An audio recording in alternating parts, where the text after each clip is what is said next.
Hello, नमस्कार, आदाब, सत श्री अकाल और अस्सलाम वालेकुम। मैं हूं मोहम्मद अहमद काज़मी, लेकर आया हूं ख़ास एपिसोड। आपका खैर मक़दम, स्वागत और वेलकम है।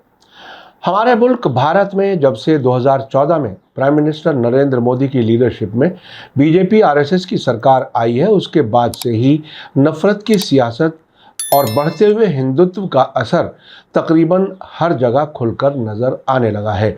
मुल्क के हालात के पेश नज़र हाल ही में जाने माने सोशल एक्टिविस्ट, राइटर, थिंकर और साबिक आईएएस अफसर हर्ष मंदर साहब ने 3 बड़े जाने माने लोगों के साथ अहम चर्चा की है। इस चर्चा का सब्जेक्ट है सरकारी हिंदुत्व के खतरे। ये वीडियो हर्ष मंदर साहब के यूट्यूब चैनल कारवाने मोहब्बत से लिया गया है, जिसके लिए उन्होंने हमें इजाज़त दी है। हम इसके लिए उनके शुक्रगुजार हैं। हर्ष मंदर साहब के साथ इस चर्चा में महात्मा गांधी के पड़पोते यानी great grand son Tushar Gandhi, जाने माने सोशल एक्टिविस्ट, राइटर और आईआईटी मुंबई में मेडिकल प्रोफेसर रहे राम पुनियानी जी और जाने माने सोशल एक्टिविस्ट, राइटर और institute for piece studies Mumbai के डायरेक्टर इरफान इंजीनियर शामिल रहे। अगर आपको अपने मुल्क से मोहब्बत है और आने वाली नस्लों के लिए बेहतर भारत बनाने में योगदान देना चाहते हैं तो इस वीडियो को आखिर तक ज़रूर देखें और समझें कि असल प्रॉब्लम कहाँ है और उसका क्या हाल है। सलाम, नमस्ते, जिंदाबाद। कारवाने मोहब्बत और स्क्रोल की ये जो श्रृंखला है, ये दाग दाग उजाला, इसमें हम देश के हालात के बारे में बातचीत करते हैं। आज की बातचीत है सरकारी हिंदुत्व के खतरे, इसके बारे में हम बात करेंगे। मेरे साथ एक बहुत अहम पैनल है, उनसे परिचय कराता हूँ। पहले तुषार गांधी हैं। नमस्कार। तुषार गांधी महात्मा गांधी के परपोता हैं और उन्होंने भी जिस तरह से इस देश में सांप्रदायिक सद्भाव लाने की कोशिशें, गांधी जी की पूरी ज़िंदगी की का प्रयास था, इसी को आप जारी रख रहे हैं। लेखक भी हैं, सामाजिक कार्यकर्ता भी हैं। फिर मैं आगे डॉक्टर राम पुनियानी हैं। नमस्ते।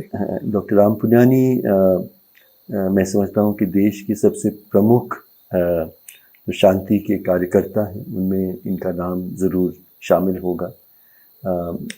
मेडिकल डॉक्टर हैं, आईआईटी में पढ़ाए हैं, लेकिन पिछले कई दशकों से जब से देश में सांप्रदायिक सद्भाव बिगड़ता जा रहा है, उनकी पूरी कोशिश है कि शांति और सद्भाव के बारे में वो पहल करें।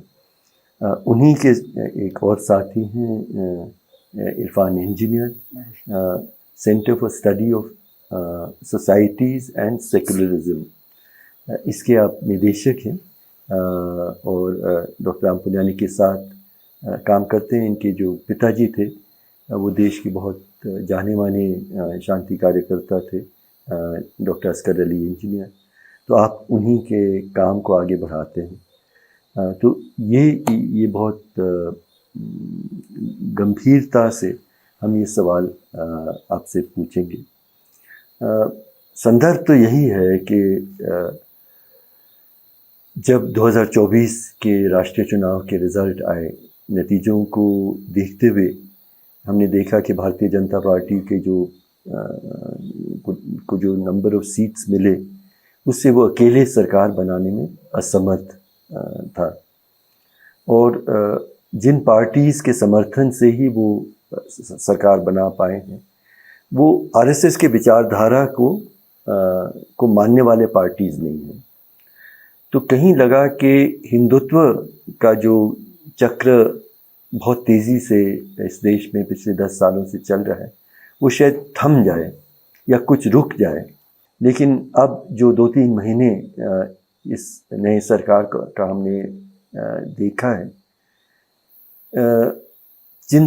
हमारी चिंताएं बढ़ती हैं, क्योंकि कई चीज़ों पे रोक आया है, लेकिन जो हिंदुत्व का जो एजेंडा है वो पूरी गति से आगे चल रहा है, ऐसे दिख रहा है।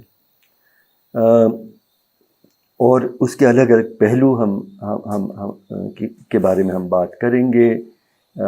लव जहाद के नाम पे धन परिवर्तन के जो कानूनों में बदलाव आया है, यूसीसी की बात, उसमें जो बदलाव लाने हैं वो कई प्रदेशों में बात आगे बढ़ी है। बुलडोज़र एक बार फिर चल रहे हैं विशेष समुदाय के लोगों के घरों का सामना करते हुए। इस तरह से एनआरसी का खतरा है, मंडरा रहा है।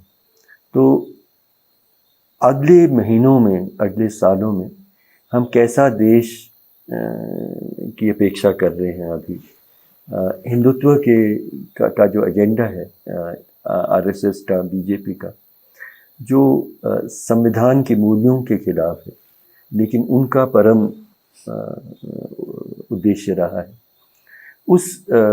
उसकी रोशनी में शुरू में खतरा है भी कि नहीं, और किस तरह के खतरे आप देख रहे हैं? तुषार, आपसे शुरू करते हैं। खतरा तो है, जब तक ये लोग किसी भी तरह से सत्ता में रहेंगे तब तक। देखिए, हमने ये मानना पड़ेगा कि वो लोग अपने एजेंडा के लिए बहुत ही कट्टर रहते हैं। वो कभी अपने जो मंसूबे होते हैं, अपनी जो ख्वाहिशें होते हैं, वो छोड़ते नहीं हैं। तो खतरा तो जब तक ये लोग सत्ता में रहेंगे तब तक मंडराता ही रहेगा। जो आप कह रहे हैं कि सिर्फ पावर में रहना उनका मकसद नहीं है, अपना आइडियोलॉजी को आगे बढ़ाना वो भी उनका मकसद है। बिल्कुल, और वो जान गए हैं कि अगर उनको उनकी तरह का देश बनाना है तो उनको पावर में रह के उसको एक्सप्लॉइट करना पड़ेगा, उसको अपनी इच्छा से चलाना पड़ेगा। और इसीलिए, और सबसे बड़ा उनको अगर खटकता हो तो हमारा संविधान है। और इस बार के चुनाव में उन्होंने देख लिया कि संविधान को बदलने की बात करेंगे तो हमें रोका जाएगा।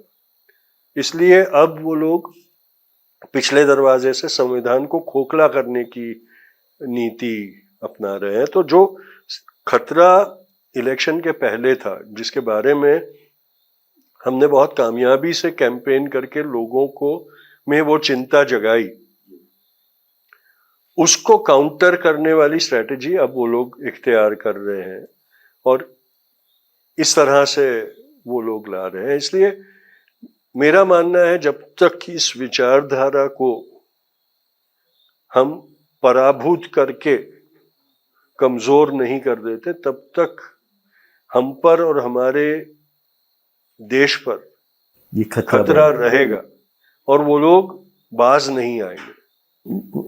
राम, आप क्या सोचते हैं कि ये खतरा सिर्फ हमारे मन में है या ज़मीन पे भी इसका असर दिख रहा है? देखिए, ये खतरा ज़मीन पे है, इसमें कोई शक ही नहीं है।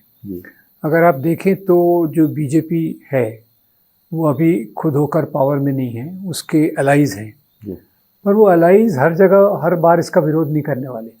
कुछ कुछ मोटे मुद्दों पर विरोध करेंगे और बाकी मुद्दों पर वो जो सरकार चाहती है वो मुख्य तौर से बीजेपी का तो 90% उसमें रोल रहेगा वैसे ही। और दूसरी बात ये है कि पिछले 10 साल में जब बीजेपी सत्ता में रही तो आरएसएस की ताकत पहले से 2 गुना 3 गुना हो गई।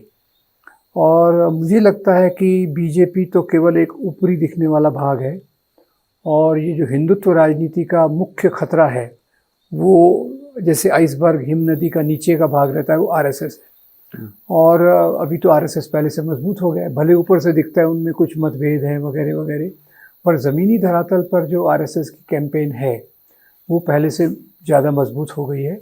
आरएसएस और उसके जो संघ परिवार जिसको हम कहते हैं, हाँ, संघ परिवार, आरएसएस और उसकी संतानें या संघ गिरोह या संघ परिवार, आप जो भी कहें, तो वो पूरे सक्रिय हो गए। उसमें मैं बताना चाहता हूँ आपको कि जो सामाजिक तबकों के अधिकारों को, जिन सामाजिक तबकों के अधिकारों को ये ख़त्म करना चाहते हैं, उनके बीच में भी जाके ये उनको एक सोशल इंजीनियरिंग के माध्यम से अपनी तरफ जीतना चाहते हैं।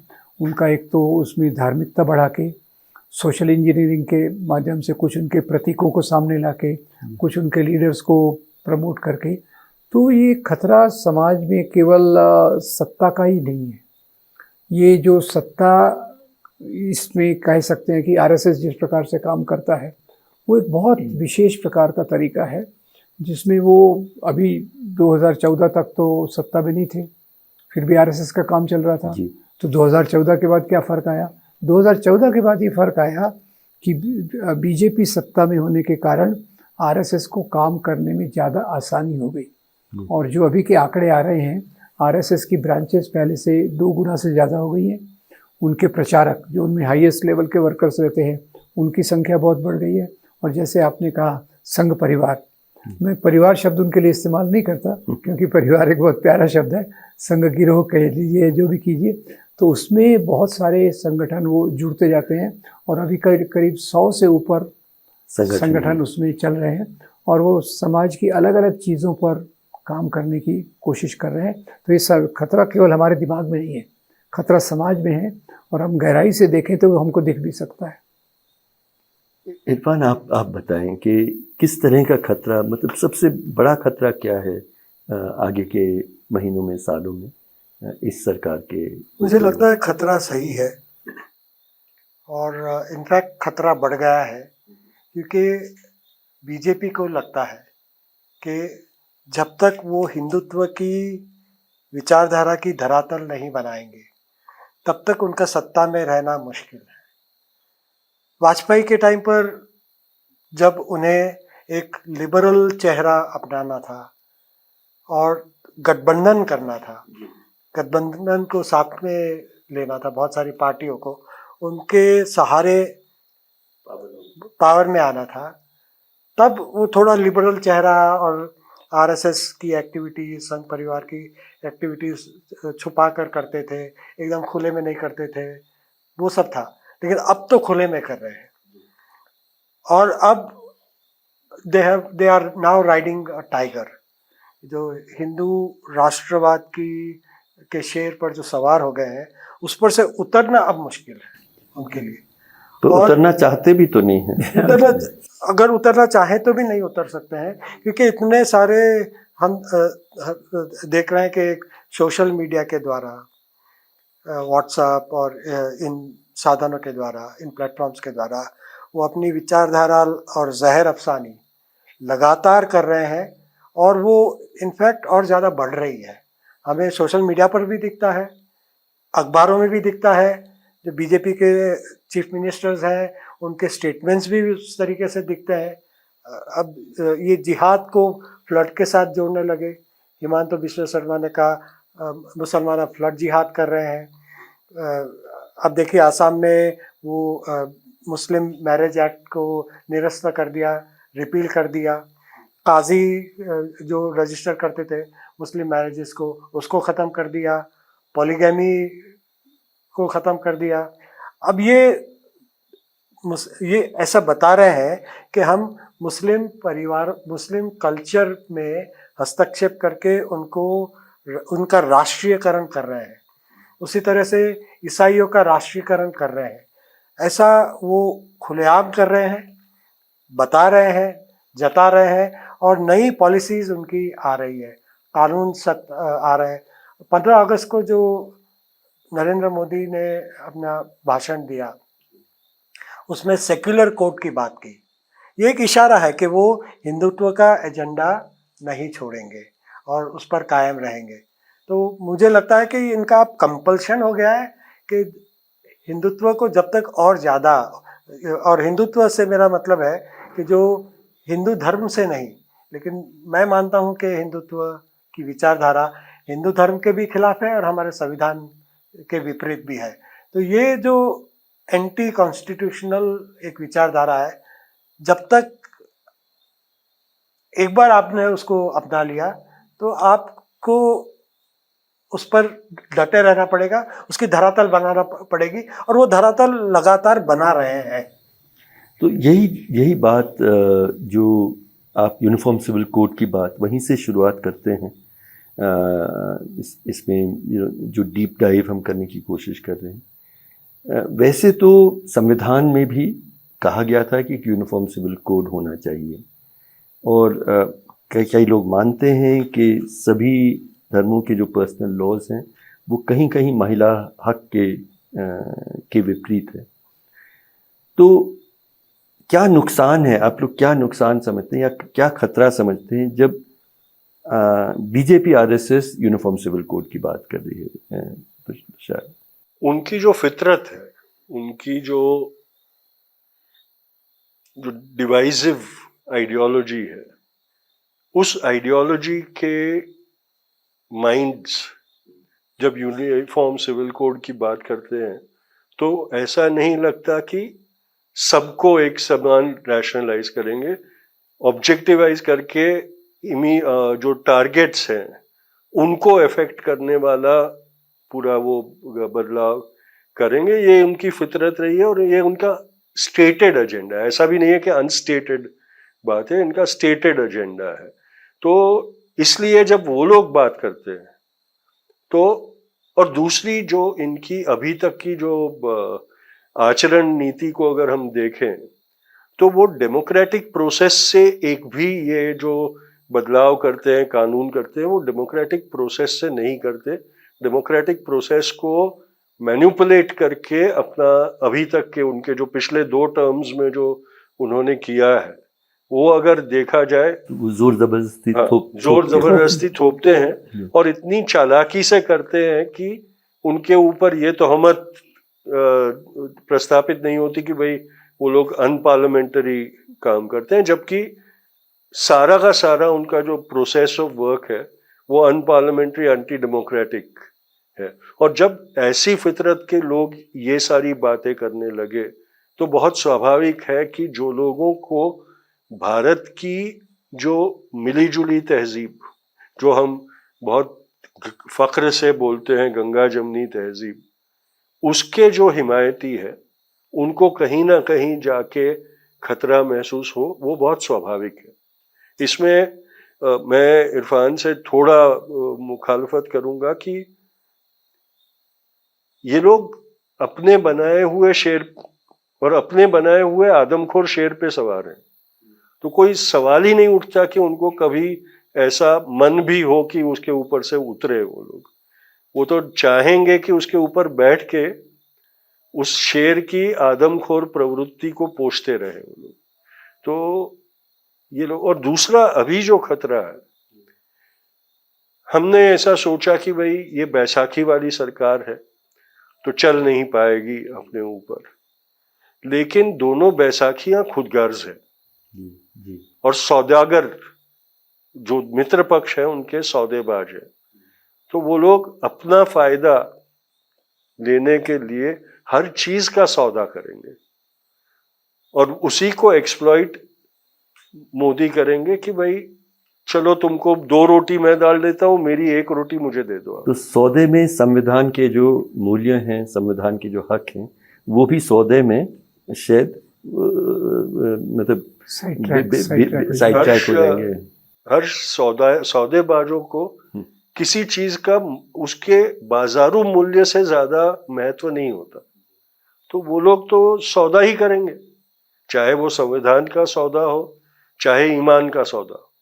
पर राम में फिर भी हम लोग फेमिनिस्ट हैं, मेरे ख्याल में इस पैनल में जो भी हैं, महिला हक, महिला को समानता के हक मिलने चाहिए, सेक्सुअल माइनॉरिटीज़ को हक मिलने चाहिए, और ये भी सही है कि कोई भी पर्सनल रिलीजियस पर्सनल कोड महिला को बराबरी का हक नहीं देते। बिल्कुल।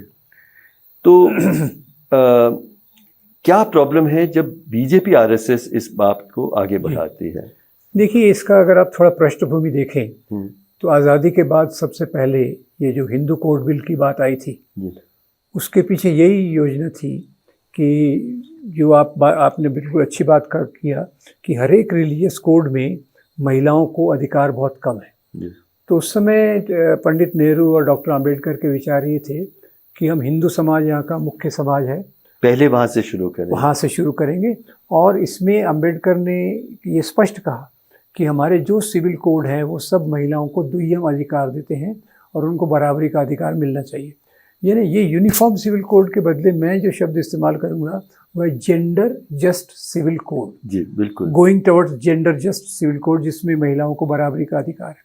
दूसरी तो बात महिला समानता के कानून होने चाहिए, Correct. ये आप कहते हैं Correct. जी। और दूसरा उसमें ये कहूँगा कि ये सुधार के कानून जो अल्पसंख्यकों में हैं, ये उस प्रकार से नहीं लादे जा सकते जिस प्रकार से हमने एक बार किया, हिंदू कोड बिल के बारे में किया, वो भी उसको भी बहुत डाइल्यूट करना पड़ा। आखिर कम्युनिटी का रिस्पांस देखा। अभी आजकल के समय तो ये इसलिए मुश्किल है कि जो माइनॉरिटीज़ हैं, मुस्लिम बड़े पैमाने पर, क्रिश्चियन थोड़े पैमाने पर, ये एक डर की परिस्थिति में जी रहे हैं। पता नहीं, मेरी एक मोटी सी अवधारणा है कि जब कोई समाज, कम्युनिटी डरी होती है तो सामाजिक सुधार करना और भी मुश्किल हो जाता है। और तीसरी मेरी मान्यता ये है कि ये इस प्रकार के कोड कम्युनिटी में डिस्कशन से इमर्ज होना चाहिए। हमारे पास कोई मॉडल नहीं है कि हिंदू कोड बिल एक आदर्श है और बाकी कोड उसको फॉलो करें। सभी कोड्स में उस प्रकार की कमजोरी है। तो एक सामाजिक वाद विवाद चर्चा के माध्यम से कोड को इमर्ज होना चाहिए। और दूसरा, मुझे एक बात बहुत स्ट्रांगली लगती है कि जब तक ये हमारे अल्पसंख्यक मुस्लिम और क्रिश्चियन ये हिंसा के कारण या दूसरे कारणों से डरे हुए रहेंगे तो उनमें सुधार लाने में इतनी स्वीकृति नहीं हो सकती। उनका एक तबका ये करेगा, कोशिश करेगा, पर सवाल ये आता है कि आखिर आप कम्युनिटी को कितना ये कर सकते हैं, क्योंकि किसी भी कम्युनिटी में जो पिछड़ापन आता है वो डर के कारण आता है। और आज तो मुस्लिम कम्युनिटी बहुत डर में है, क्रिश्चियन कम्युनिटी में भी ये डर की शुरुआत हो रही है। ये तो नियत यही, क्योंकि अगर सरकार की नियत ये थी कि सब महिलाओं को, हम लोगों को बराबर का हक देना चाहिए जी, और हम हर धर्म के जो कानून हैं उन सब में हम सुधार लाएंगे, वो एक किस्म की बातचीत है। लेकिन जैसे अभी असम ने अभी फिलहाल किया है कि सिर्फ मुस्लिम पर्सनल लॉ में हम चेंजेस लाएंगे, बाकी सब में हम उसकी बात ही नहीं कर रहे, तो एक अलग किस्म का टारगेटिंग है। जैसे ट्रिपल तलाक बहुत गलत प्रथा थी और बिल्कुल होना चाहिए कि और कई लोग बताते हैं कि ये इनफैक्ट कुरान के खिलाफ भी है। लेकिन आज ये विचित्र स्थिति है कि एक हिंदू पुरुष अपने पत्नी को छोड़ दें, एक बार तलाक कहेगा, 3 बार कहेगा, 50 बार कहेगा या ना कहेगा और छोड़ देगा, वो कोई अपराध नहीं है। लेकिन मुस्लिम आदमी अगर छोड़ेगा तो वो अपराधी हो जाएगा और एक्चुअली क्रिमिनल एक्शन हो जाएगा। ये एक विचित्र स्थिति है। अगर हम मानते हैं कि पुरुष अपने पत्नी को छोड़ देता है और उसके लिए व्यवस्था नहीं करता है तो उसके खिलाफ उसकी कुछ जिम्मेदारियां बननी चाहिए, वो हर मजहब के पुरुषों के लिए होना चाहिए। इसी तरह की मेरे ख्याल में वो एक कमी है इस पूरी कोशिश में। दुशान, मैं एक बार फिर I can respond please to this on uniform civil code. Hindu राष्ट्रवादी जिस तरीके का यूनिफॉर्म सिविल कोड लाना चाहती है वो एक जेंडर जस्ट कोड, महिला समानता के लिए नहीं लाना चाहती है। उनका एक ही ध्येय है, उनका एक ही ऑब्जेक्टिव है, जो वो कहते हैं नेशनल इंटीग्रेशन के लिए हम लाना चाहते हैं। वो उनका असली ध्येय है। नेशनल इंटीग्रेशन से उनका मतलब है कि हिंदू फैमिली लॉज है वो हम माइनॉरिटीज़ पर थोपेंगे, उनको वो हिंदू संस्कृति माइनॉरिटीज़ पर थोपना है। इसमें से अगर यूनिफॉर्म सिविल कोड की बात करते हैं और उसमें फिर आदिवासियों को अगर आप अलग कर देते हैं कि आदिवासी पर ये लागू नहीं होगा तो यूनिफॉर्मिटी नहीं रहेगी, तो उसको यूनिफॉर्म सिविल कोड बोलना गलत है। उत्तराखंड में जिस प्रकार का यूनिफॉर्म सिविल कोड वो लाए हैं, अगर आप डिटेल में उसको पढ़ें तो वो पूरा जो हिंदू फैमिली लॉ है उसको और ख़तरनाक बना दिया है, जिसमें हिंदू महिलाओं की आज़ादी पर और रोक लगा दी है। जैसे अगर आप लिव इन रिलेशन में रहते हैं तो आपको 1 महीने के अंदर उसको रजिस्टर कराना पड़ेगा और अगर नहीं कराया तो कानूनी जुर्म है। तो इसमें हिंदू स्त्रियों का भी अधिकार जाता है, उनकी आज़ादी भी छिनती है, हिंदू पुरुष की भी आज़ादी छिनती है और सभी की आज़ादी छिनती है। तो जो हिंदू समाज में स्त्री पुरुष असमानता है उसको और ख़तरनाक बनाना यूनिफॉर्म सिविल कोड के नाम पर, और लिव इन रिलेशन या इंटरफेथ मैरिजेस, इस पर कहीं एक प्रकार से रोक लगाना, और ये नेशनल इंटीग्रेशन के नाम पर ये उनका उद्देश्य है। यूनिफॉर्मिटी सेक्शन 44 में, आर्टिकल 44 में इंडियन कॉन्स्टिट्यूशन के, उसमें जो यूनिफॉर्म सिविल कोड की बात की है, तो to bring about uniform civil code throughout territory of India. ये throughout territory of India का मतलब ये हुआ कि अलग अलग राज्य में अलग अलग कस्टम्स हैं। हिंदुओं में भी डाइवर्सिटी है, मुस्लिम लॉ में भी डाइवर्सिटी है, ईसाई लॉ में भी डाइवर्सिटी है। तो ये उस सेंस में कि ये कहा है कॉन्स्टिट्यूशन में कि एक यूनिफॉर्मिटी लाने की कोशिश करेंगे, उसका मतलब कॉमन सिविल कोड नहीं है। अंबेडकर ने कॉन्स्टिट्यूएंट असेंबली डिबेट्स में इस पर जब चर्चा चल रही थी और उसको एक फंडामेंटल राइट्स चैप्टर में लाना चाहते थे, कुछ लोग जो हिंदू राइट विंग विचारधारा के थे, वो उसको फंडामेंटल राइट चैप्टर में लाना चाहते थे। उस पर बहुत जमकर डिबेट हुआ। तो अंबेडकर ने कहा कि ये जो यूनिफॉर्म सिविल कोड है वो एक वॉलंटरी सिविल कोड भी हो सकता है, ऑप्शनल सिविल कोड भी हो सकता है, और स्पेशल मैरिज एक्ट ऐसा ही एक कोड है कि वो तो इनका उद्देश्य स्त्री पुरुष समानता लाना कतई नहीं है। यूनिफॉर्मिटी के नाम पर एक हिंदू समाज के एक अपर कास्ट तबके के जो फैमिली लॉ है, उनका कल्चर है, उनके तौर तरीके है, उसको पूरे हिंदू समाज पर और पूरे देश पर लागू करना ये है। इसीलिए हम उसको एक्सेप्ट नहीं करते। तुषार में इसी से जुड़ा हुआ ये सवाल जो तथाकथित लव जिहाद के कानून, हालांकि जब पार्लियामेंट में पूछा गया उन्होंने कहा ऐसा कुछ हम नहीं मानते, लेकिन बातचीत में मुख्यमंत्री और सब लोग लव जिहाद की बात करते हैं। अब ये कानून, जैसे उत्तर प्रदेश ने जो कानून बनाया है, इसमें अगर हम शादी करने के लिए, मैं मुसलमान आदमी हूँ और मैं हिंदू महिला से शादी करना चाहता हूँ, अगर I want a religious marriage, तो धर्म परिवर्तन अगर कोई करना चाहे वो एक ऐसा अपराध है जिसके कुछ परिस्थितियों में उम्र कैद हो सकती है। तो वो विकल्प मेरे सामने है नहीं। तो स्पेशल मैरिज एक्ट है, लेकिन स्पेशल मैरिज एक्ट में मुझे फिर उसकी पब्लिक घोषणा करनी पड़ेगी। अब मान लीजिए मैं परिवारों से छिपके कर रहा हूँ या समाज से छिपके कर रहा हूँ, या फिर बजरंग दल जैसे संगठनों के या अतिवादी संगठन मुस्लिम समाज के हैं, उनसे छिप के मैं करना चाह रहा हूँ, अब वो संभव नहीं है। तो एक तरह से किसी भी तरह से एक इंटररिलीजियस मैरिज अब संभव नहीं है। जर्मनी की याद आती है क्योंकि जो न्यूरमबर्ग में कानून बने थे इसी का परिणाम था।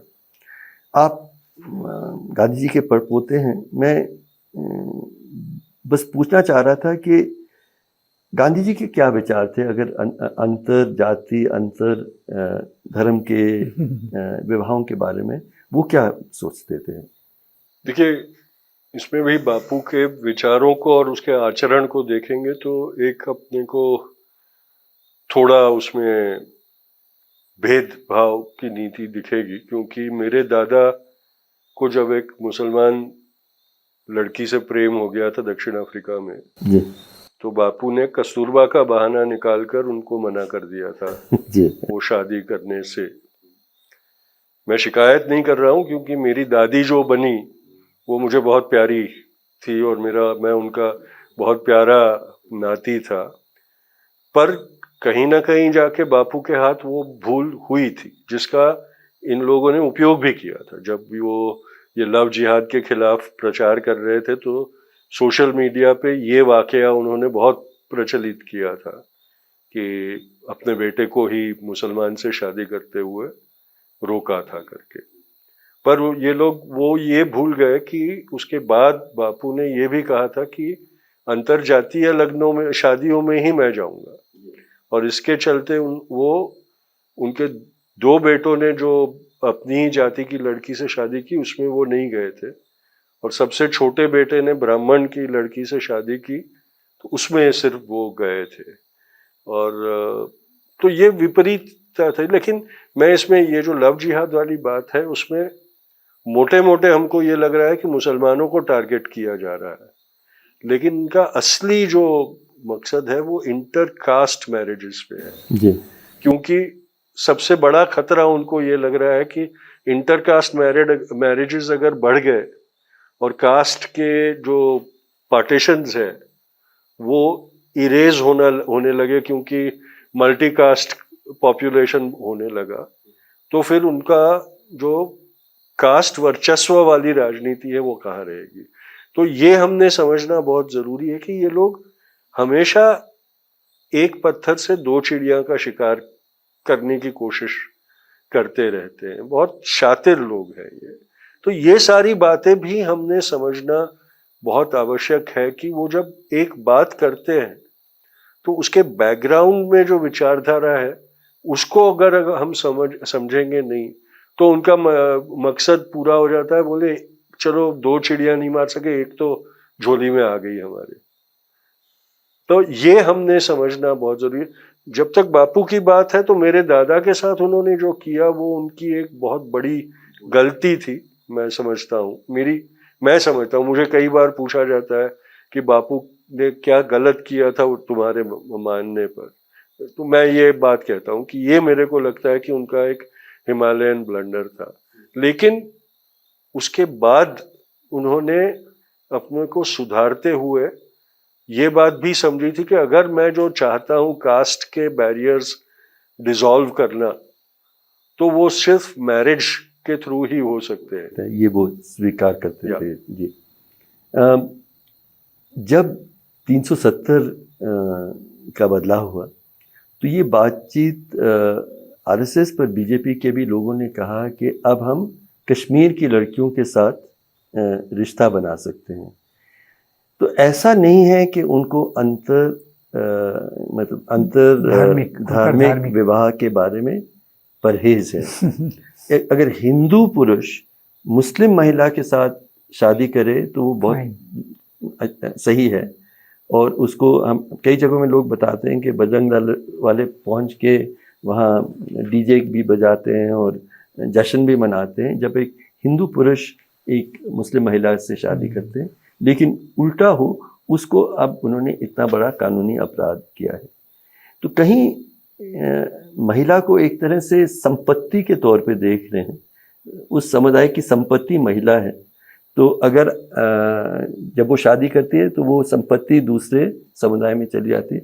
मुस्लिम महिला से शादी अगर हो तो वो हमारी संपत्ति बन जाती है और वो हिंदू बच्चों को पैदा करे। ये एक अजीब सा सोच इसके पीछे है। इसके बारे में आप क्या कहना चाहते हैं? जी, आपका सवाल बहुत अच्छा है। उसके पहले मैं एक थोड़ी कमेंट करना चाहता हूँ लव जिहाद पे। जैसे तुषार ने बहुत अच्छे से कहा कि उनका मकसद है इंटरकास्ट मैरिजेस को भी रोकना, जिसके एक्चुअली समर्थन में बाबा साहब अम्बेडकर ने कहा था कि जो एनहाइलेशन ऑफ कास्ट है, जाति व्यवस्था को ख़त्म करना है तो अंतर जाति विवाह ये ज़रूरी है।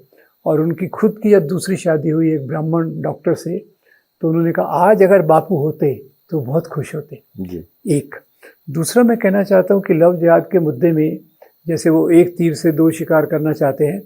एक तरफ तो मुसलमान नवयुवकों को बदनाम करना चाहते हैं कि ये सेक्सुअली ज़्यादा एक्टिव हैं, उस प्रकार से उनकी बदनामी करना चाहते हैं।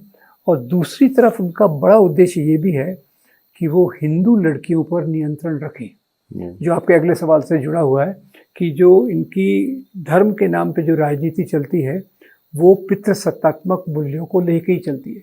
वो पाकिस्तान में हो, अफगानिस्तान में हो, श्रीलंका में हो, बर्मा में हो, धर्म के नाम की राजनीति यानी पितृसत्तात्मक मूल्यों को लाना और स्त्रियों को नियंत्रण में रखना।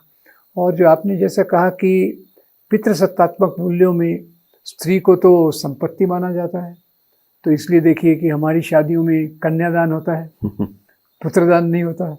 और दूसरी जगह भी आप देखिए गिविंग अवे द डॉटर, ये जो परंपरा है, और इसी के चलते ये लव जिहाद का उन्होंने काफ़ी फ़ायदा लिया है। वास्तव में मैं कहूँ तो इसके ज़्यादा केसेस रियल में होते भी नहीं है। कोई एक आध रहा तो उसको बहुत हो हल्ला कर देते हैं।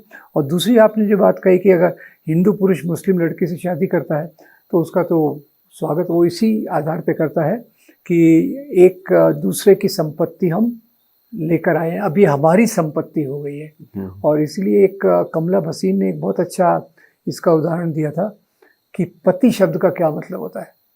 करोड़पति, करोड़ का मालिक, स्त्री का पति, स्त्री का मालिक। तो ये सब चीजें ये और कई जगहों में मालिक एक्चुअली मालिक कहते हैं, स्वामी भी कहते हैं, मालिक कहते हैं। हमारे महाराष्ट्र में भी मालक कहते हैं, तो नेपाल में श्रीमान कहते हैं, ऐसा जो है। तो ये पितृसत्तात्मक जो है, पितृसत्तात्मक विचार ये इनके बहुत गहरे रहते हैं। और उसी के चलते ये जो आप कह रहे हैं कि हिंदू पुरुष की मुसलमान महिला से शादी का स्वागत है, पर इसके विपरीत हो तो उसको फिर लगता है कि हमारी संपत्ति हमने खो दी। और तीसरा ये बात फिर से मैं रेखांकित करना चाहूँगा कि ये लव जिहाद पूरी कैंपेन का एक उद्देश्य ये है कि हिंदू लड़कियों की स्वतंत्रता पर नियंत्रण किया जाए जी। इसलिए आप देखेंगे कि राखी के दिन बजरंग दल के कार्यकर्ता घर घर जाते हैं और वो पेरेंट्स को एडवाइस देते हैं कि भाई आप अपनी लड़की पर वॉच रखिए, कहाँ जा रही है, कहाँ नहीं जा रही, उसके मोबाइल पे चेक रखिए, किसके मैसेज आ रहा है, किसके। ये सरेआम हो रहा है और ये उसका आपने बहुत सही पॉइंट उठाया है। इरफान, एंटी कन्वर्जन लॉज में और भी बदलाव, मतलब शादी को उन्होंने उसमें जोड़ा है, लेकिन आज धर्म परिवर्तन एक बिल्कुल बड़ा कानूनी अपराध जैसा उसका स्वरूप बना है। इसको लेते हुए ये जो बदलाव कानून में आ रहे हैं, समाज में इसका क्या असर होगा? एक डर का माहौल सा मुस्लिम समुदाय और ईसाई समुदाय में छा गया है कि वो प्रेयर मीटिंग भी करते हैं तो उसको धर्म परिवर्तन के लिए जैसा वो कोशिश कर रहे हैं, इस तरीके का हो हल्ला मचाकर घर के अंदर चल रही प्रेयर मीटिंग पर भी बंदी लाए हैं। इन पे कई उदाहरण हैं जहाँ पे पादरी या आप अस्पताल चला रहे हैं, एक मिशनरी हॉस्पिटल चला रहे हैं, स्कूल चला रहे हैं, उसको लेके जो उनके पादरी वगैरह हैं उनके खिलाफ धर्म परिवर्तन के भी मामले लगाए जा रहे हैं और भीड़ लेके तोड़फोड़ करने के लिए पुलिस और भीड़ इकट्ठा आके ये कहते हैं कि धर्म परिवर्तन। और इस कानून को, धर्म परिवर्तन विरोधी कानून को वो एक वेपन की तरह इस्तेमाल करते हैं, एक हथियार की तरह इस्तेमाल करते हैं पूरे समुदाय पर एक दबाव डालने के लिए, ताकि वो सहमे रहें, डरे हुए रहें, दुय्यम नागरिक बने, इसके लिए।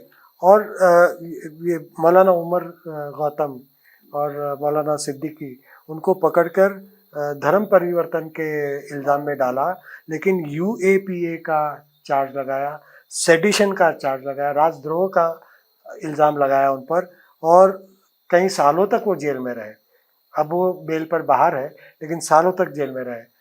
इतने सारे कड़क कानून बनाकर, जिसमें अगर धर्म परिवर्तन का इल्ज़ाम किसी पर लगता है तो हमारा कानून कहता है कि जब तक आप पर गुनाह साबित नहीं होता आप इनोसेंट हैं। लेकिन ये धर्म परिवर्तन का इतना खतरनाक कानून है कि अगर आप पर इल्ज़ाम लगा तो आपको गिल्टी माना जाएगा, आपको दोषी माना जाएगा और अब आप साबित करेंगे कि आप दोषी नहीं है। तो इतने कड़क कानून और इतने कड़क प्रोसीजर बनाने के बाद भी मेरी नज़र में एक भी कन्विक्शन कोई भी राज्य में नहीं है। और हम लोग बिल्कुल नज़र रखते हैं अखबारों पर कि ऐसे केसेस बनते हैं, नहीं बनते हैं, हिंसा के केसेस, मॉब लिंचिंग के केसेस, हेट वायलेंस के केसेस और कन्वर्जन के, कन्विक्शन के केसेस पर भी हम नज़र रखते हैं। इतना पुलिस के लिए ये इल्ज़ाम लगाना इतना आसान बना दिया, पुलिस के लिए ये इल्ज़ाम लगाना बहुत उसको साबित करना बहुत आसान बना दिया। इसके बावजूद भी एक भी कन्विक्शन नहीं मिल रहा है, यानी सारे कन्विक्शन झूठे हैं। इनको पता है ये कन्वर्जन नहीं हो रहा है, सिर्फ डर का वातावरण, डर का माहौल बनाना है। लेकिन विचित्र बात यह है कि यहाँ भी मतलब कई अभियान RSS चला रही है धर्म परिवर्तन के लिए। घर वापसी आखिर एक धर्म परिवर्तन का ही पूरा कैंपेन है। तो धर्म परिवर्तन के खिलाफ तो है नहीं वो। अगर आप इस्लाम से या क्रिश्चियन धर्म से हिंदू बन जाएं तो आप तो घर वापस आए, आपका कोई धर्म परिवर्तन नहीं हुआ। कोई कानून लागू नहीं होता है। ये और भी ज़्यादा इसको जो इसके पूरे पीछे जो मकसद है, लेकिन संविधान की जो बातचीत हुई थी, फ्रीडम ऑफ रिलीजन, इबादत की जो आज़ादी थी, उसमें ये बहुत क्लियर था कि आपको अपने चॉइस के हिसाब से मज़हब का पालन करना, लेकिन उसका प्रचार करने का भी हक है। संविधान ने वो हक दिया है। ये एंटी कन्वर्जन लॉज से वो सारे हक भी वापस लिए गए हैं, लेकिन आज उसका इस्तेमाल अब डर को पैदा करने में भी किया जा रहा है। हाल ही में एक और आदेश, सरकारी आदेश हुआ जो 50 साल पहले बहुत स्पष्ट किया गया था कि सरकारी अधिकारी आरएसएस और जमात इस्लामी का सदस्य नहीं हो सकता। उसका आंशिक बदलाव उन्होंने किया है और आज ये कह रहे हैं कि नहीं, सरकारी अधिकारी आरएसएस का सदस्य हो सकता है।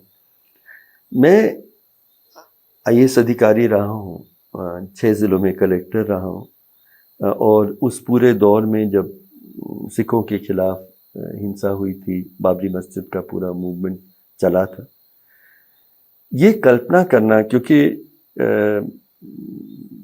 मैंने अभी एक लेख लिखा है जिसमें मैंने कहा कि आप कल्पना करिए कि आप एक अल्पसंख्यक समुदाय के इंसान हैं, एक भीड़ आ रही है और आपका घर जलाने के लिए आपके माँ बाप आपके बच्चों को, बीवी को मारने के लिए, बलात्कार करने के लिए पहुंच रही है, तो आप क्या करेंगे? एक तरफ आप अपने खुदा को, अगर आप मानते हैं, उनसे प्रार्थना करेंगे, लेकिन दूसरी तरफ आप अपेक्षा करेंगे कि डीएम और एसपी मुझे बचाएगा। लेकिन डीएम एसपी अगर शाखा में जाते हैं तो आप, मतलब कल्पना करना भी मेरे लिए मुश्किल है। हम लोग आईएएस में जाते हैं तो संविधान की रक्षा, उसका पालन का एक वादा, मतलब एक प्लेज करते हैं। अब ऐसी संस्था, ऐसे संगठन जो खुल के संविधान के मूल्यों के खिलाफ है, उसका हम सदस्य होते हुए हम संविधान की रक्षा कैसे कर सकते हैं? और ये कहना कि आरएसएस राजनीतिक संगठन नहीं है, ये तो बिल्कुल ही, मतलब खुल के आरएसएस, जब भी चुनाव होता है तो आरएसएस के कार्यकर्ता देश भर में काम करते हैं, उसी से तो बीजेपी का जीत वही कराते हैं। तो आरएसएस के आप रिटर्निंग ऑफिसर हैं, आप चीफ इलेक्शन ऑफिसर हैं और आप आरएसएस के सदस्य हैं, तो आप निष्पक्ष चुनाव आपसे कैसे अपेक्षा की जा सकती है? तो ये जो फैसला हुआ है, इसका what implications does it have for society and for governance itself? मतलब सरदार पटेल ने कहा कि ये जो आईएएस आईपीएस वाले हैं, वो एक तरह से लोहे का फ्रेम है जो इस देश को संभाले रखेगा। जब सांप्रदायिकता, जातिवाद वगैरह, हिंसा, जब ये सब होगा, अब वो फ्रेम उसी का ये बदलाव के बाद क्या, how do we look to governance?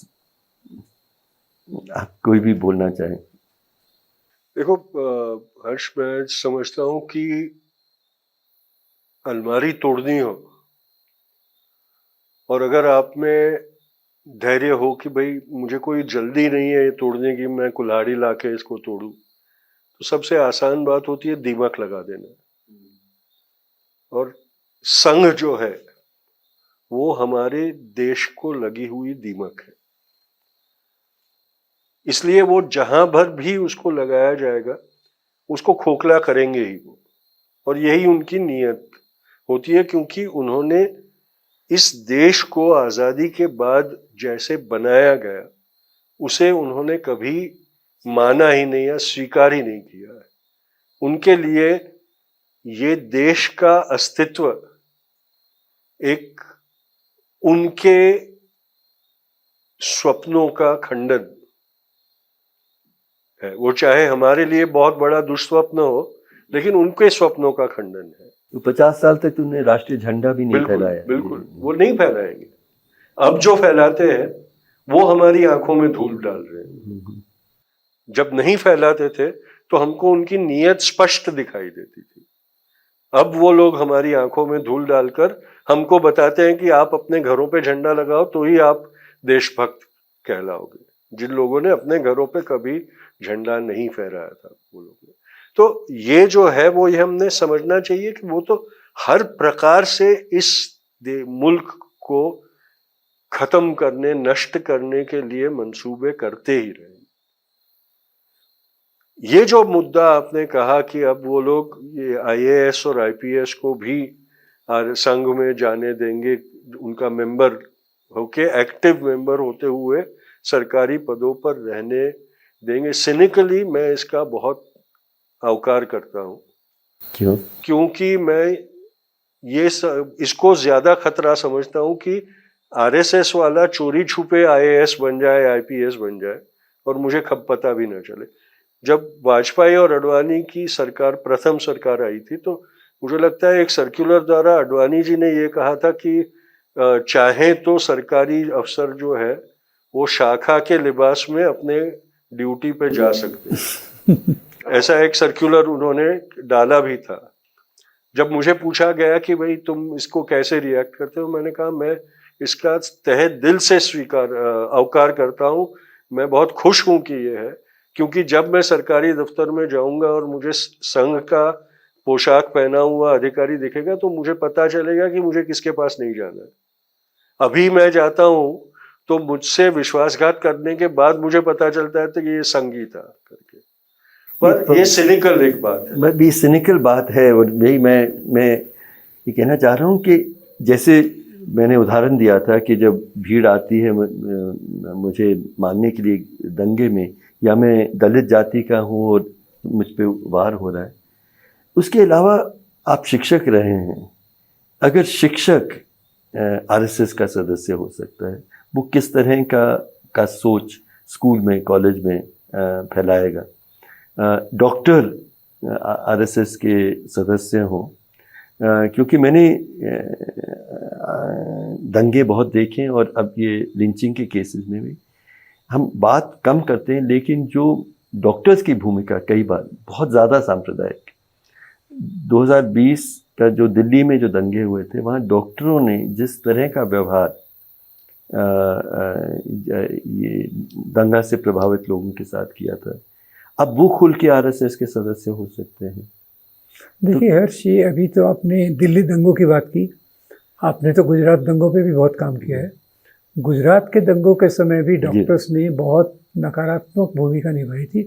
वैसे डॉक्टर्स की हिपोक्रेटिक ओथ जो है वो कहती है मैं जिसका इलाज करूँगा, ना मैं उसका देश देखूंगा, ना जाति देखूंगा, ना धर्म देखूंगा, ना लिंग देखूंगा, एक मरीज के रूप में मैं उसका इलाज करूंगा। ये हिपोक्रेटिक ओथ जो हमारी रहती है। अब दूसरी बात ये आपने कही, तो डॉक्टर्स के बारे में तो बहुत नकारात्मक असर होगा। और दूसरी बात आपने कही, शिक्षक क्या करेंगे।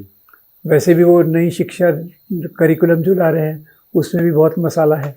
और फिर शिक्षक जो चीज़ें पढ़ाएंगे, जैसे अब डार्विन की थ्योरी है, तो डार्विन की थ्योरी के बदले वो भाई ब्रह्मा जी ने ये सब जातियाँ बनाई, इतनी योनियाँ बनाई, तो ये सब चीज़ों का सब आ जाएगा। और फिर प्राचीन भारत में क्या नहीं था, एरोप्लेन, आपके पुष्पक विमान थे, प्लास्टिक सर्जरी थी, इंटरनेट भी था ना, वो जब इंटरनेट भी था जब वो महाभारत का चल रहा था, भी था, सब कुछ था। तो ये शिक्षा में तो बहुत ही खतरनाक है। अगर इस प्रकार की चीज़ें कहें तो उसमें हमारी जो आगे आने वाली पीढ़ियां हैं उनमें जो तर्कपूर्ण सोचने की ताकत है वो खत्म हो जाएगी। और मेरी ये मान्यता है कि सामाजिक परिवर्तन के लिए तर्कपूर्ण सोच उसकी आधारशिला है। केवल विज्ञान और सोशल साइंसेस में नहीं, इवन सामाजिक परिवर्तन में जो तार्किक सोच है वो उसकी एक आधारशिला है। तो ये एक तो मेडिकल प्रोफेशन, टीचर्स प्रोफेशन, इसके लिए बहुत ही नकारात्मक होगा। साइंटिस्ट। तीसरा एक मैं कहना चाहता हूँ कि ये जो पूरी चीज़ हो रही है वो इस आधार पे ये लोग उसको जस्टिफाई करते हैं, सही ठहराते हैं कि आरएसएस कोई राजनीतिक संगठन थोड़ी है। पर देखा जाए तो आरएसएस सबसे चालाक राजनीतिक संगठन है। जो कहता तो है कि हम सांस्कृतिक संगठन हैं, पर वास्तव में पूरी राजनीति का नियंत्रण वो करते हैं। और अभी चुनाव के बाद आप देखिए नतीजे खराब आए तो इनके पूरे कार्यकर्ता, आरएसएस के कार्यकर्ता जाके बीजेपी के लीडर से मीटिंग कर रहे हैं कि ऐसा चुनाव करना चाहिए, वैसा चुनाव करना चाहिए। और जो कल तक आरएसएस में अभी तक थे, राम माधव, वो अभी जाके बीजेपी में कश्मीर में काम कर रहे हैं। तो ये तो उनका एक रात को कपड़े बदलने में उनको कुछ नहीं लगता, क्योंकि वो एक ही परिवार का सब कुछ है। आप इरफान, क्योंकि सांप्रदायिक सद्भाव पे आपने सारी उम्र काम की है, इस फैसले का सांप्रदायिक सद्भाव पे क्या असर पड़ेगा? बहुत बुरा असर पड़ेगा, क्योंकि अब देखिए, अब हर अधिकारी, आईएएस अधिकारी अपने प्राइम पोस्टिंग के लिए, ट्रांसफर के लिए, प्रमोशन के लिए अगर आरएसएस की शाखा में जाना शुरू करना पड़ेगा और आरएसएस की शाखा में जाकर वहाँ वो ये एंटी कॉन्स्टिट्यूशनल सोच ये लाएगा, तो उसकी ईमानदारी कानून को और कॉन्स्टिट्यूशन को रहेगी ही नहीं। अब इतने सारे दंगे और दंगों का अभ्यास हम लोगों ने किया है, जिसमें हम जानते हैं कि स्टेट को जो दंगा पीड़ित को बचाना चाहिए, संरक्षण देना चाहिए, वो दंगा पीड़ित को संरक्षण नहीं देते। और ख़ास करके जो माइनॉरिटीज़ के दंगा पीड़ित हैं, उनको उन पर गोलीबार करना, एक्सेसिव फोर्स इस्तेमाल करना, उनको नियंत्रण, उसके बाद उनको बड़ी संख्या में अरेस्ट करना, ये सारा हो रहा है। और ये सारा इसलिए हो रहा है क्योंकि एक जो उनके राजनीतिक पैटर्न्स हैं, उनको खुश करने के लिए, ये कानून को की रक्षा करने के लिए नहीं करते हैं। कुछ करते होंगे, कुछ पुलिस ऑफिसर, कुछ डीएम्स वगैरह, लेकिन ये इनका पॉलिटिकल पैटर्नेज इतनी बढ़ गई है कि ये अपने पॉलिटिकल गुरुओं को खुश किए बिना कुछ भी नहीं करते। अब ये तय हो जाएगा कि एक कंपल्शन हो जाएगा कि पहले एक थोड़ा नोशनल डिस्टेंस तो रहता था, और एक वो जो अगर संबंध है तो छुपाते थे। अब खुलेआम वो संबंध रखेंगे, और खुलेआम अगर संबंध रखेंगे, आरएसएस की विचारधारा तो कॉन्स्टिट्यूशन के खिलाफ है, ये जो हमारी लिबरल डेमोक्रेसी है उसके खिलाफ है। अगर ऐसे विचारधारा को आप ओपनली एक्नॉलेज करते हैं और उसका पालन करते हैं, तो आप कॉन्स्टिट्यूशन का, कानून का पालन कर ही नहीं सकते। और उसके लिए दंगा पीड़ितों के लिए खतरा, खास करके माइनॉरिटीज़, महिलाओं के लिए खतरा। अच्छा, दंगा एक बात है, और लिंचिंग के जो लिंचिंग में जो होगा, लेकिन रोजमर्रा की पुलिसिंग में इसका असर, ये जो एनकाउंटर्स हो रहे हैं या एक्सेसिव बल इस्तेमाल किया जा रहा है, एनकाउंटर की पॉलिसीज एक्सेप्ट की जा रही है, ये सारी पॉलिसीज को और ज़्यादा मात्रा में लागू की जाएगी। अब दंगे के वक्त तो छोड़िए, खतरे के वक्त तो छोड़िए, अगर मेरे घर में चोरी हुई है, मैं माइनॉरिटी का हूँ, तो क्या मैं पुलिस स्टेशन जाना पसंद करूँगा? क्या पुलिस पर विश्वास होगा मेरा कि अगर वो शाखा में जाता है तो रोज़मर्रा के पुलिसिंग में, रोज़मर्रा के इसमें भी एक बड़ा खतरा है। और ये तो एनकरेज करेगा हर सारे आईएएस ऑफिसर्स को और आईपीएस ऑफिसर्स को कि आप जाइए, शाखा में जाइए, आपको प्रमोशन चाहिए, शाखा में जाइए और वो आइडियोलॉजी आप एम्ब्रेस कीजिए। तो ये तो बहुत बड़ा खतरा कानून के लिए, कॉन्स्टिट्यूशन के लिए। मैं बहुत सारी और चीज़ें हम बात कर सकते हैं, लेकिन सीए एनआरसी के बारे में बात करना बहुत ज़रूरी है। सीए के नियम तो बन गए हैं, सीए अकेले अपने आप में इतना ख़तरनाक नहीं है, लेकिन एनआरसी के साथ जुड़ा हुआ अगर सीए, इसकी क्या संभावना है? एक डर तो ये है कि सेंसस अभी तक हुआ नहीं है। सेंसस जब करेंगे तो वो नेशनल पॉपुलेशन रजिस्टर के साथ उसको जोड़ेंगे, उसमें वो तय करेंगे कौन से डाउटफुल, कहाँ संदेह है हमें इनके नागरिकता के बारे में। वहाँ फिर माइनॉरिटीज़ को पे फोकस रहे, और उसके बाद फिर सीए के साथ साथ एनआरसी को लाएंगे कि आप हिंदू हो तो आपको एक बचाव का रास्ता है, लेकिन मुस्लिम हो तो बचाव का रास्ता नहीं है। क्या इतने बड़े खतरे की तरफ ये सरकार जाएगी या नहीं? आप क्या अपेक्षा कर रहे हैं? मुझे तो इसमें संदेह नहीं लग रहा कि वो जाएगी इसमें, क्योंकि देखिए, एक बात इस सरकार का आपने देखना होगा कि जब वो एक कदम आगे बढ़ना चाहती है असली में, तो 2 कदम की छलांग लगाती है, जानते हुए कि हमको पीछे आना पड़ेगा। तो पूरा पीछे हट ना करने पड़े और एक कदम हासिल हो जाए, ये रणनीति वो लोग इस्तेमाल करें। दूसरा, ये बेशरम सरकार है, उनकी नाक कट जाए तो भी उनको परवाह नहीं होती।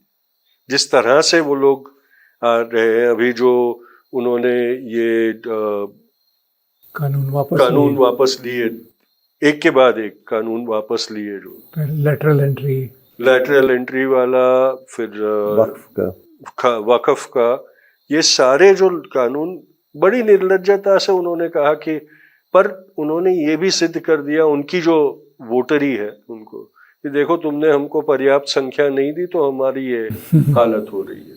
तो ये लोग बहुत आगे की सोच के काम करते रहते हैं, इसलिए उनको अगर उस वक्त पीछे हट करनी पड़े तो उनको फिक्र नहीं है उसकी। लेकिन हमको सबसे बड़ी चिंता ये होनी चाहिए कि हमारी जो एक पार्टिसिपेटिव डेमोक्रेसी का मॉडल जो हमारे फाउंडर्स ने देखा और इम्प्लीमेंट किया, वो अब एक अथॉरिटेरियन अपार्थाइड कंट्री की तरफ जा रही है। ये सारे लॉज जिसके बारे में हमने अभी जिक्र किया, ये नाज़ी वो जर्मनी दक्षिण अफ्रीका की अपार्थाइड पॉलिसीज में से आए हुए लॉज है, और वही वो लोग, वहां रेस के ऊपर था, यहाँ कास्ट और रिलीजन के ऊपर वो लोग करवाना चाहते हैं, और यहाँ उनको सफलता इसलिए मिलेगी, इजराइल पैलेस्टाइन से भी लिया है कि यहाँ तो कास्ट के बैरियर्स ऑलरेडी एग्जिस्टिंग है, उनको कुछ ज्यादा नहीं करना, सिर्फ उनको इम्परवियस कर देना है कि भाई ट्रांस माइग्रेशन इम्पॉसिबल हो जाए उसमें से। तो हम एक अथॉरिटेरियन अपार्थाइड स्टेट की तरफ अग्रसर है, इसकी चिंता हमें करनी बहुत जरूरी है, क्योंकि अगर वो हमारे हालात में हो जाता है, दक्षिण अफ्रीका में रेस का जो बैरियर था वो तोड़ना ज्यादा आसान था। हमारे जैसे कल्चर में कास्ट के बैरियर्स को एक बार वो अगर सॉलिडिफाई हो जाते हैं तो उनको वापस डाइल्यूट करना असंभव हो जाएगा, और ये चिंता हमें होनी चाहिए। राम, आप सीए अगर लाया जाएगा तो क्या परिणाम होगा अपने देश के लिए? देखिए, मेरे ख्याल से सीए एनआरसी, मतलब सीए एनआरसी कॉम्बो जो है, वो एक बार तो हमने देख लिया कि पूरे देश में इस प्रकार से शाहीन बाग के आंदोलन हुए, तो मैं थोड़ा इसमें आशावादी हूँ। आशावादी इसलिए हूँ कि जो आसाम का एक अनुभव है कि जहाँ 20 लाख लोगों के पास पेपर्स नहीं थे, उसमें से 12 लाख हिंदू थे और केवल 8 लाख मुसलमान थे, और हमारी नागरिकता जा सकती है इस डर से।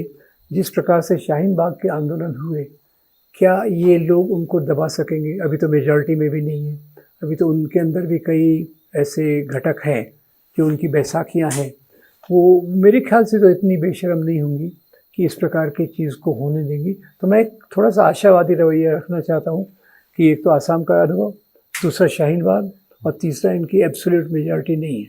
नहीं तो हो सकता है वो उस दिशा में जाएं जैसे अपार्थाइड रेजिम, पर वो तो मेरे ख्याल से देश का एक प्रकार से बहुत बड़ी गिरावट आ जाएगी हमारी राष्ट्रीयता में। इरफान, आप भी ये इस बात पे वो आशा रखते हैं, जैसे उम्मीद रखते हैं जैसे राम जी, कि सीए एनआरसी कम से कम नहीं करेंगे? नहीं, मुझे लगता है कि बीजेपी सरकार एनआरसी लाना चाहती है। नहीं, चाहती है, इसमें तो कोई संदेह ही नहीं। हर स्टेट में वो मांग कर रहे हैं और लाएंगे वो। मणिपुर में वो मांग कर रहे हैं एनआरसी की, ताकि कुकीज़ को देश के बाहर किया जाए। पाकिस्तान, मुसलमानों को कहा जा रहा है पाकिस्तान जाओ या कब्रिस्तान जाओ, तो उनके कैडर्स तो एक सॉलिड मांग कर रहे हैं और उसको लाएंगे भी, क्योंकि ये इसकी परवाह नहीं करते कि वो पास होगा नहीं होगा, उसका क्या होगा। वो अपने कैडर्स को बताना चाहते हैं कि देखिए हम कोशिश कर रहे हैं और हम जो कर सकते हैं वो किया। लेकिन इसका जमकर विरोध भी होगा, इस बात से मैं सहमत हूँ राम की, क्योंकि एक बाजू से आदिवासी भी चिंतित है कि उनके पास भी डॉक्यूमेंटेशन नहीं है साबित करने के लिए, और वो ये नहीं साबित कर सकता कि हम बाहर से आए और सीएए कानून उनको बचाएगा। तो एक सिविल सोसाइटी से एक जमकर विरोध होगा, ये संभावना भी है, लेकिन वो लाने की कोशिश करेंगे।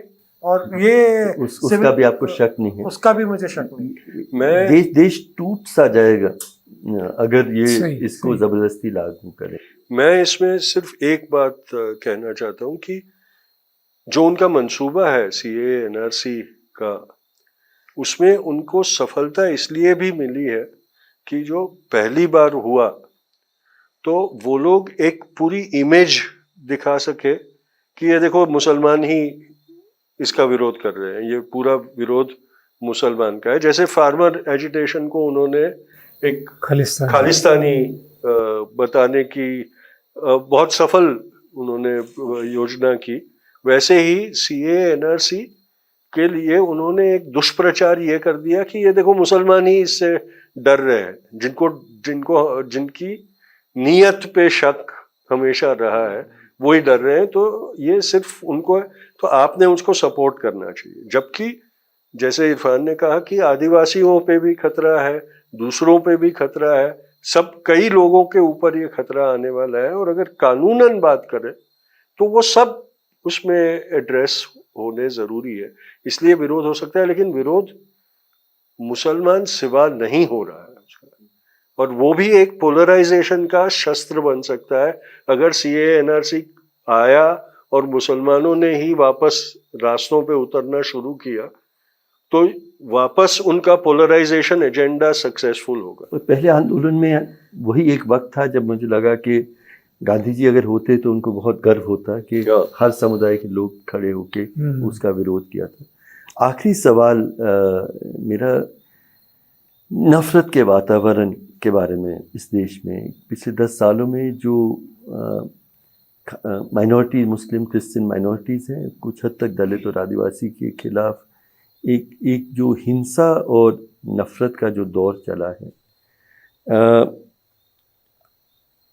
हमने ये अपेक्षा की थी कि चुनाव के रिजल्ट के बाद कि उसमें कुछ कमी आएगी, लेकिन इस दौर में एक्चुअली लिंचिंग के केसेस और ज़्यादा बढ़ गए हैं।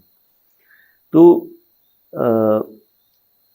कमज़ोर, राजनीतिक रूप से कमज़ोर हुए हैं, क्या उनका नफ़रत का एजेंडा पे कोई इसका असर क्या होगा?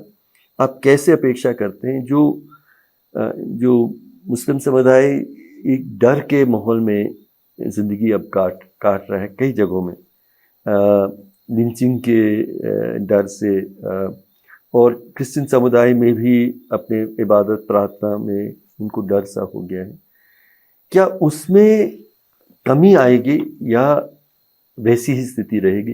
हेट स्पीचेस जिस तरह के हुए, क्या हेट स्पीचेस में कमी आएगी? जो नफ़रत का वातावरण है, अंत में वो सबसे ज़रूरी सवाल है, उसमें क्या बदलाव आएगा कि नहीं? आपकी क्या समझ है?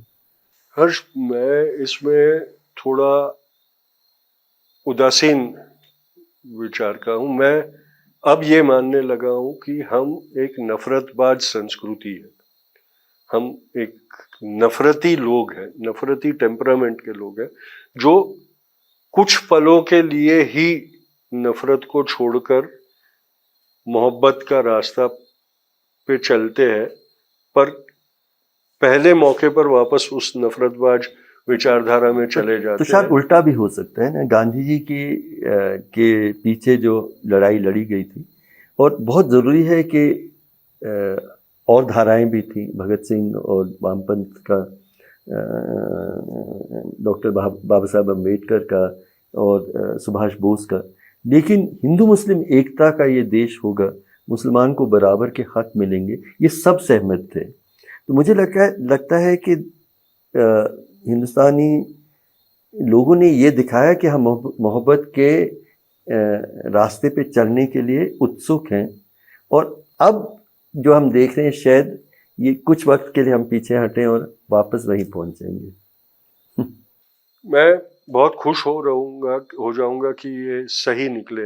पर अगर आप देखें एक एक एक सभ्यता की उम्र में के स्केल पे देखें तो 2000 साल मोहब्बत जो वाला हमने- पीरियड बहुत छोटा दिखता है उसमें। 2000 साल जो हमने दलितों के साथ किया हाँ। और महिलाओं के साथ किया है, वो तो एक बहुत हिंसात्मक बिल्कुल, संस्कृति बिल्कुल, दिखाती है ये। बिल्कुल। और इसीलिए आज जब नफरत की राजनीति एक सफलता की सीढ़ी का रास्ता दिखा रही है, तो वो इतने कामयाब हो गए हैं कि आप देखो कि पिछले 10 सालों में, 15 सालों में या 25 सालों में, जब आप मोदी के गुजरात के साल भी उसमें जोड़ दें, चीफ मिनिस्टर और बाद में प्राइम मिनिस्टर नफरती भाषण देंगे, ये हमने कभी सोचा नहीं था कि उस पद पे पहुंचा हुआ आदमी इस तरह से। अभी जो रिपोर्ट आया है कि 200 कुछ स्पीचेस हुए थे नफरती, उसमें से 80 प्रधानमंत्री के थे। और वो उसको अगर गुजरात के मुख्यमंत्री के काल में देखा जाए तो बहुतांश वो गुजरात के मुख्यमंत्री और अब प्रधानमंत्री उनके ही खाते में चले जाएंगे वो। और अब जो हो रहा है वो अनुकरण हो रहा है, क्योंकि वो चापलूस लोगों को लग रहा है कि भाई हम उनकी भाषा बोलेंगे तो हम उनके गुड बुक्स में आ जाएंगे, हमारी राजनीति चलती रहेगी। पर ये जो समाज में घृणा को जिस तरह से अपनाया जा रहा है, अब घृणा हम सोचते थे कि चौराहे तक सीमित है घृणा, अब हमारे परिवारों में आ गई है। ये सही है। परिवारों में हम जुबान नहीं खोल सकते। मेरे कई फैमिली ग्रुप्स है व्हाट्सएप में, उस पे मैं पोस्ट नहीं कर सकता क्योंकि आपका गांधी जी का परिवार, मेरा गांधी जी का परिवार माना जाता है। ये मैं हमेशा कहता हूं कि वो क्वालिटीज अनुवांशिक नहीं है, वो लानी पड़ती है। तो वो मेरा परिवार सिद्ध करता है वो बात। लेकिन मेरी बेटी आतंकित होती है, हर रोज वो मुझे बोलती है कि हमारी फैमिली में ऐसी बातें कैसे आती है पापा, पर वो परिवारों के अंदर आ गई है। और मजे की बात यह है कि वो लोग जितना जहर उगलना चाहे उगले, पर अगर हम उसको काउंटर करते हैं तो इमीडिएटली आता है कि देखो फैमिली में पॉलिटिक्स मत लाओ। हाँ, जो विरोध करता है वही पॉलिटिक्स ला रहा है। ये हर परिवार, हर फैमिली, ये जो फितरत है, आज हम हंस रहे हैं लेकिन कल इसी फितरत में परिवारों में खूना मरकी होगी, क्योंकि घृणा की एक्चुअली रोते हुए हंस रहे हैं। ये घृणा की जो प्रवृत्ति है वो अंग्रेजी में जैसे कहा जाता है सेकंड नेचर बनती जा रही है और नॉर्मलाइज हो गई है कि आप कितना भी अनाप शनाप। मैं आपको एक उदाहरण देना चाहता हूँ। बहुत सौम्य व्यक्ति है वो, लेकिन जब बाबरी मस्जिद के बाद के दंगे हुए थे तो बातों बातों में मियां मिल जाए तो गला काट दूं, ऐसी बात परिवार के बीच में बैठ के हुई थी। मैंने तब करा भी था। वैसे दूसरी बार जब हम मिले तो मैं मेरे मुसलमान दोस्त को ले आया था और सबके बीच में उसको कहा कि देखो मुसलमान को लाया हूं, गला काटना चाहती हो काट लो, अभी इधर ही है करके।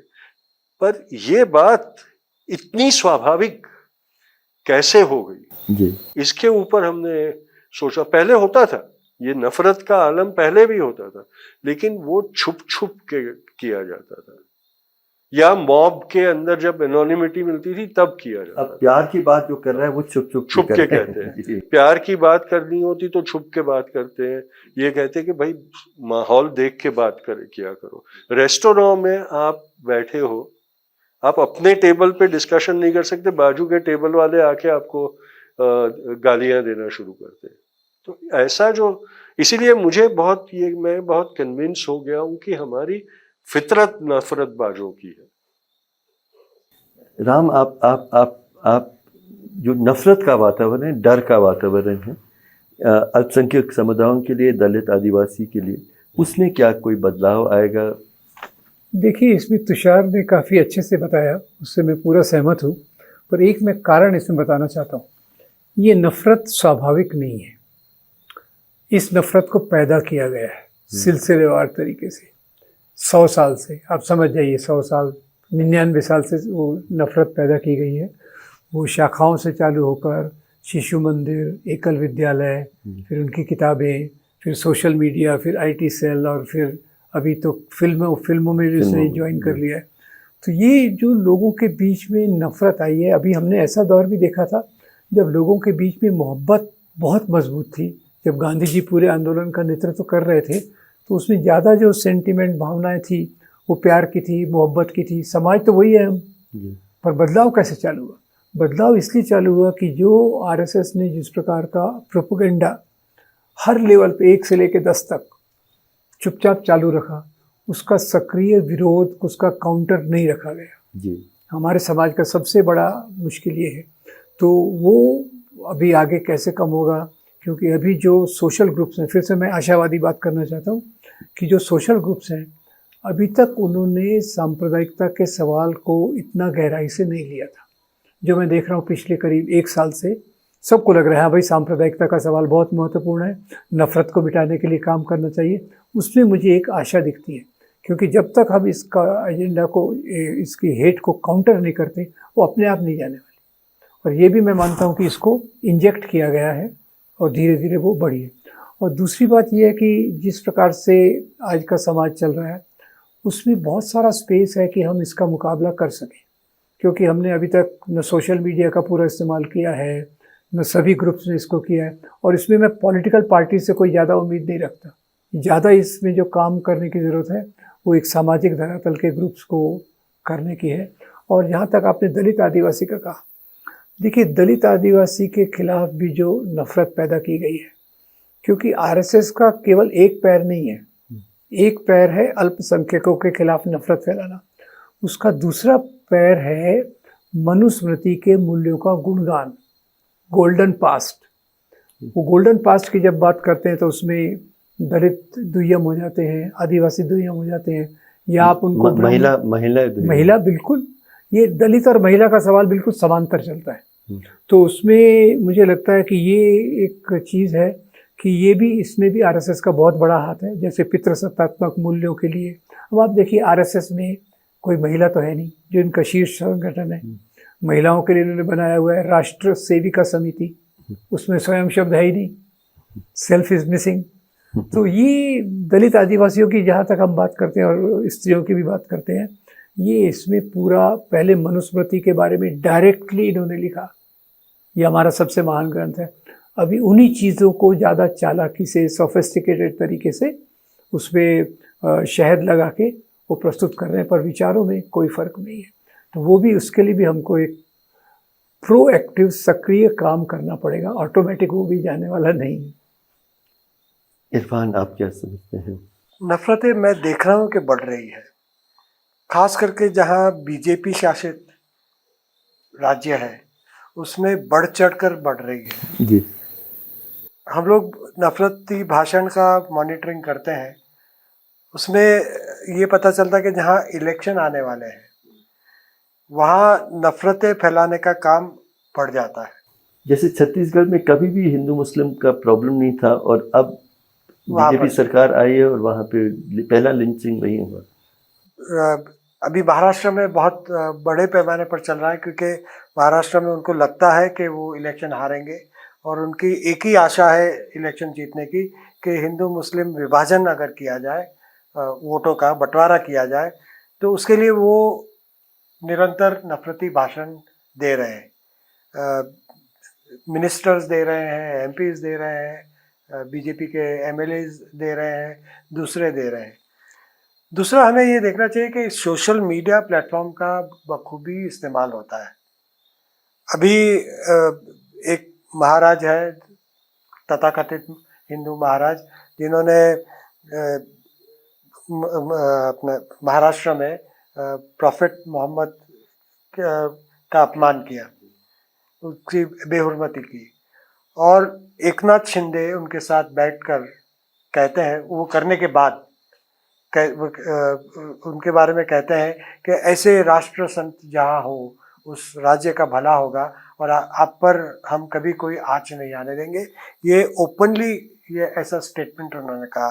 तो ये एक इंडिकेशन मिलता है, जो नफरत की भाषण नफरत फैलाना चाहते हैं कि हम पर कोई एक्शन नहीं होगा, हम खुलकर ये बातें कर सकते हैं। इसीलिए सोशल मीडिया पर बातें होती है, इतिहास को एक वेपनाइज किया जाता है।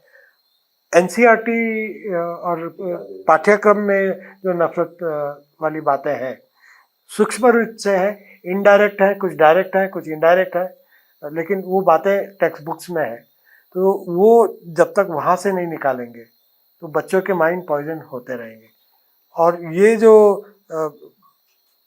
शिक्षण व्यवस्था में ऐसी बातें लाना, ये 2024 के इलेक्शन के बाद भी हुआ है, उसके बाद भी थोड़े बहुत रिविजन हुए हैं टेक्स्ट बुक्स में और ऐसी चीज़ें लाई गई हैं उसको रैशनलाइज करने के नाम पर। तो ऐसी चीज़ें पाठ्यक्रम में होंगी तो बच्चे उस माइंड के तैयार होंगे, हमारा भविष्य उस तरीके का होगा।